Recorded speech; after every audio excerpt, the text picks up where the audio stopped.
Вярвате или не на астрологията, тя помага за разкодирането на дадена личност. Слънцето вече навлиза в знака на Стрелеца, затова съм поканила астролог Крея да ни разкаже за положителните и отрицателните страни на този зодиакален знак и каква е за него годината, която започва. Крея, разкажи ми, всъщност правилно ли е да кажем Стрелеца, когато започне, за него започва и годината? Или календарно се измерват годините? Календарно се измерват за всички нас, но за всеки един по-отделно годината е, според моята наука, от рождения му ден до рождения му ден. Значи така, правилно, влизайки в влизайки в Стрелеца, да, точно така, за стрелците, нали, започва за всеки стрелец от неговия си рожден ден. А иначе тая година Слънцето навлиза в знак Стрелец на 22 ноември. Тоест, днес. Днес. Всяка година влиза в различен ден, в различен зодиакален знак. Това изместване е поради простата причина, че ние, земните жители, не сме разпределили времето поравно. Тоест, една обиколка Земята прави около Слънцето за 365 дни, 6 часа, 48 минути и някакви секунди. И тези 6 часа правят високосната година. Нали? Оттам идва 29 февруари. С това натрупване всъщност. И по тази причина няма как в един и същи момент то да влиза всяка година в един и същи знак. Има изместване. Нали? Предполагам, стана ясно. Да, защо. И така, че на мен ми се случвало доста често да ми казват, ама ти ми смени зодията. Естествено, защото аз мога да направя точна справка в деня и в часа, когато човек е роден, дали Слънцето е било в този или в следващия знак, когато човек е роден на ръба. Т.е. на границата между двата знака. И по тази причина и в литературата, нали, пишат понякога различни дати. В смисъл почва от 22 или от 23. Нали, а точно може да каже единствено човек, който ползва таблиците за изчисление или съответно астрологичните програми, за да каже в кой ден, в колко часа Слънцето променя своята позиция. Т.е. напуска единия знак и влиза в другия. Единия дом и влиза в другия. Единия знак и другия. И всъщност знака е зодията на човека. Нали? Позицията на Слънцето е съответно зодията. Категорично вече влизаме в Стрелеца. На 22, да. На всичкото отгоре има и новолуние в Стрелец, нали, в този ден. 14:33, ако трябва да цитирам точното време, се случва това новолуние. Слънцето и Луната са на 7 минути в знака Стрелец. Тоест, влизането на Слънцето в Стрелец е малко по-раничко. Но може би е интересно за хората да знаят, че наистина тези, които са родени на ръба между двата знака, т.е. датите 21, 22, 23 число, рибите понеже са кратък знак 20 и така нататък.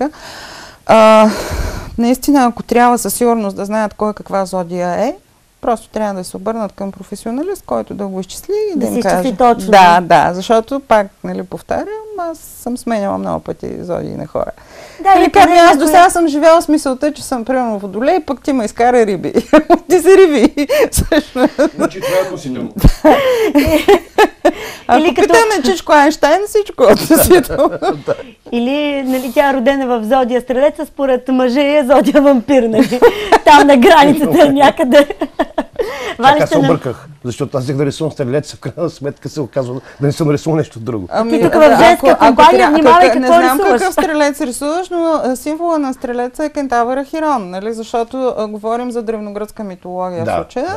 И той е полумъж, полукон. Не го утежнявай толкова, той е само художник, дай педва. Не може да разрешаваме да се заяждам така с него. Да може да нарисува полумъж, полукон, нали? Мисля си го. Той всъщност теб ще рисува, аз пък си мислех, че мен рисува, бе. Теб ще рисува. Да. Чакай да ви, той всъщност почва нещо, ама не знае какво ще излезе за това. Не, Вали, спираме край двамата. Да оставим изненадата за финала. Добре, на финал. Добре. Дай да ги нищим сега тези стрелци. Точното новолуние, между другото, е свързано и с доста негативни аспекти. Говорим за 22 днес, събота. Да.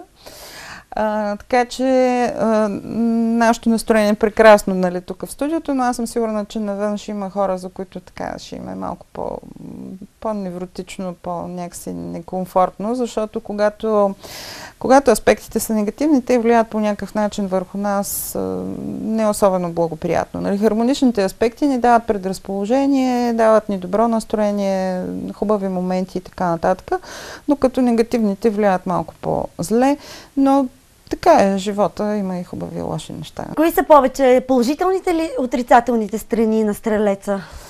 Ами като имаш предвид, че Стрелеца се управлява от най-голямата планета в Слънчевата система по размери, Юпитер, която на всичкото отгоре се води като най-големият добротворец в Слънчевата система. Оттам нататък няма нужда да говорим повече. Нали? Стрелците за мен са изключително хубави хора. Най-важното, което носи Юпитер, е късмет. И по-голямата част от стрелците действително са дарени с страхотен, невероятен късмет. Да. И по принцип чувството за хумор също е много присъщо на Стрелеца. Много голяма част от комедийните актьори са родени по този знак. Много Стрелец. Благодаря. Тук трябва да добавя благодаря. И на практика някакси от тях извира много позитивизъм и оптимистично отношение към света, към околните. Нали? Стрелците винаги са много добре приети хора навсякъде. Естествено, че не всички стрелци притежават точно тия качества, нали? В момента говорим за характерното за знака, което е като плюс. Разбира се, ключовите думи на Стрелеца са познание и пътища, така че има една голяма част от стрелците, които се реализират като вечни пътешественици. Има една голяма част от стрелците, които са реализирани по академични поприща, професори, академици и така нататък. Изобщо отдават себе си в името на науката, защото Стрелеца управлява и висшия интелект. Не подценявайте никога стрелците. Те са много умни. Значи, там е висшата октава на Меркурий, който управлява ума и интелекта. И аз, защото съм имала случаи, нали, хора казват, мани го, той е прост шофьор. Абе, прост шофьор, обаче той пътува извън граница. Той във всяка една държава знае по няколко думи по нея, с които може да се оправи. Иначе не е толкова просто, след като, нали, успял. И да не говорим за чувството за ориентация и все пак, нали, човек, такава дума прост шофьор някак се не се връзва, нали, от името, от гледна точка на звездите. Другото, което е много характерно за стрелците, е, че те винаги имат някакъв такъв по-мащабен поглед за нещата. Нали, никога не са тесногради, такива да са стиснати, да си броят стотинките или някакси широко скроени са, винаги.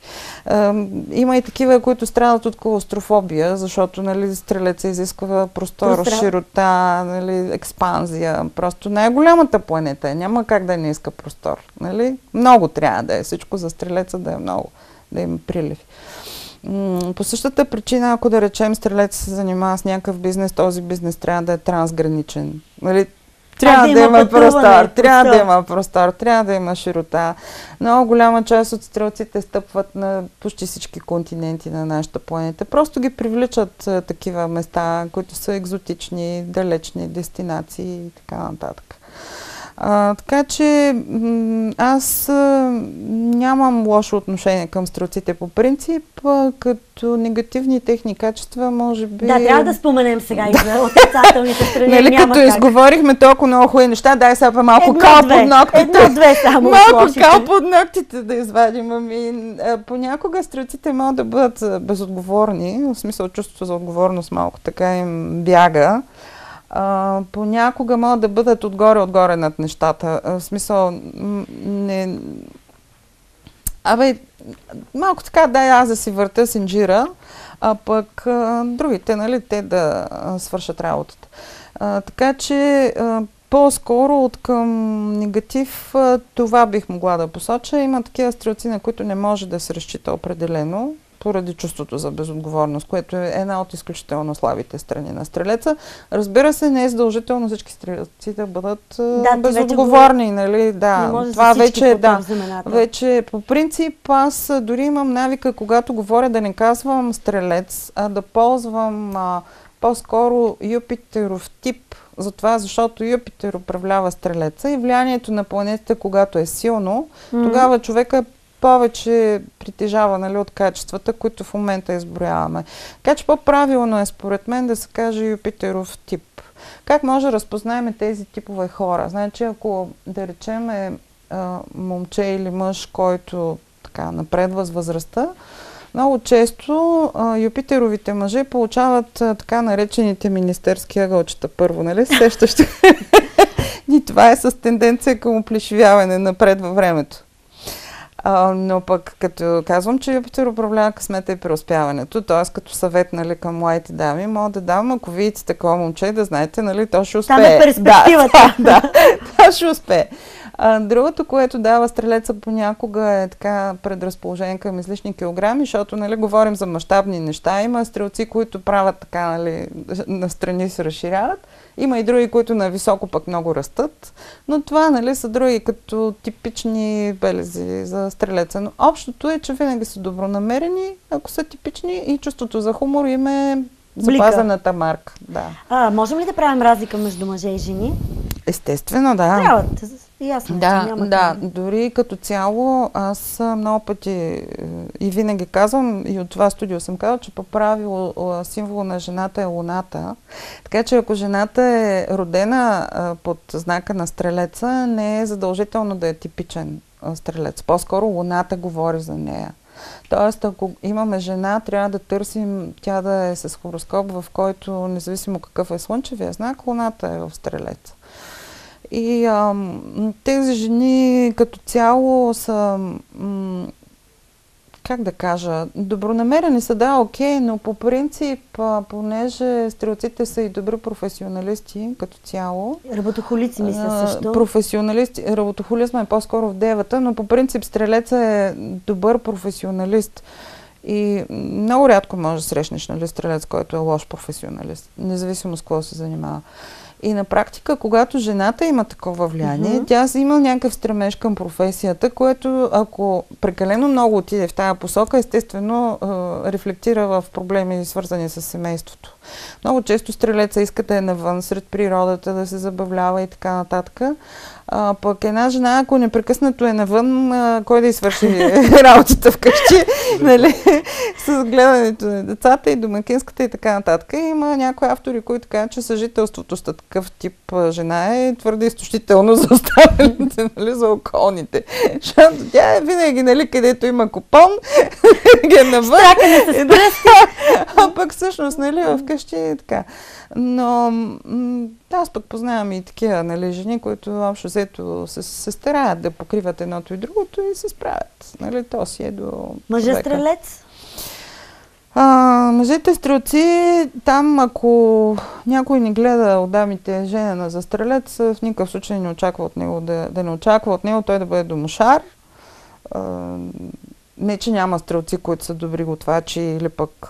Но масата от стрелците по-скоро предпочитат забавления извън къщи. Дори детето, ако е мъничко и ако е стрелче, ако е типично, нали, то трудно се застоява вкъщи. То е вечно някъде навън.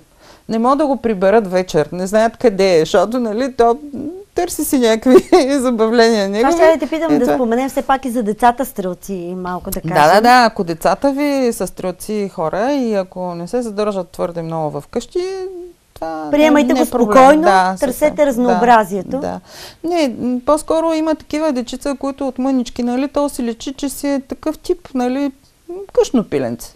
Стои си вкъщи, там, каквото и да си прави, но си е вкъщи.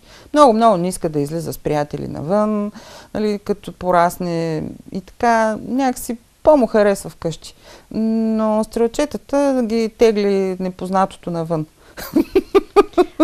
Вали, успяваш да събереш материал, нали? Много. Ама кентавър ли рисуваш или жена?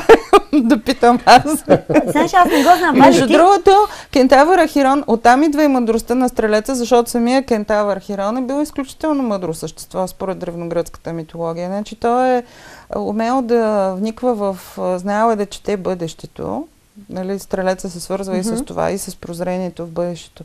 Знаел е да чете бъдещето. Знаел е да чете бъдещето, знаел е бъдещето на всичките свои ученици, понеже е бил така личност с почти енциклопедични познания и успявал да насочи всеки един от учениците си в съответната област, която ще се развива. Орфей е знаел, че ще стане велик музикант и започнал да го учи да свири на арфа. Знаел е, че Ескулап ще стане добър аптекар и е започнал да го занимава с изучаване на билки и съответно приготвяне, нали, на там отвари. Знаеш в древността как е бил този занаят. Знаела, че Ахил ще стане много добър боец и ще се справи в Троя, нали? Така, е почнал да го учи как да с копието да... Копия ли рисува? Как да стреля точно с копието в целта. Язон е знаел, че ще стане велик пътешественик и ще тръгне на поход за Златното руно и го е учил как да разпознава звездите и пътя по тях, защото някога мореплаването се е базирало на науката за съзвездията. В смисъл под това са ориентирали. Много хората. Хубаво и сладкодумно разказваш. Направо супер. Вали, дай да видите какво си изненадаме дамата. Господин Георгиев, аз не ви знам вас. Вие каква зодия сте? Няма да ви кажа. Нека дамата. Строи веднага, кажи. Нека дамата да познае. Сега имаме дамата, която ми би тя за много кратко време те вижда как веднага да каже. Тя да не е врачка. Аз не съм врачка, да. Ами да, то направо. Кажи бе, куче, кога си роден? Бързо. Асцендента ми е Лъв, а зодията ми е Телец. Затова е буйничък тук. Я да видим какво си нарисувал и какво си уловил. Една от най-цветните. Двамата подхождаме ли си за работа в студиото? Миленко? Чакай, че се наслаждавам на картинката в момента. Ма ние сега ще ти я подарим, ти имаш време да си я гледаш, да й се радваш. Добре. Тя е за теб. По принцип, виж сега огнените знаци, аз съм Лъв, ти си Стрелец. И на практика огъня е много важен тогава, когато трябва да се работи на такова место, защото огъня излъчва, нали? Знаеш как е. На сцената трябва да има хора, които по някакъв начин сякаш пръскат енергия навсякъде, раздават. Значи, това е много важно за актьорите и за хората, които са, не само актьори, всички хора, които са на позиция такава видна за връзката с масите. Масата от хора, публиката, те предпочитат контакт с хора, които излъчват, които са сякаш звезди. Озонират. Звездите са слънца, нали, на практика. Ето, заповядай. Много благодаря. Нарочно не ти казах, за да може да те изненадаме, че има малък подарък за теб. От мен, разбира се, като домакин и от Валю. Малък бонус. За ваше познание. А това си ти. Ти сега имаш време да разглеждаш. Да. Само че без брада. Край тишина, продължавам напред. А сега ви предлагам нещо приятно и красиво, откъдето можете да почерпите вдъхновение за това как да изглеждате красиви и различни. Вижте следващият материал.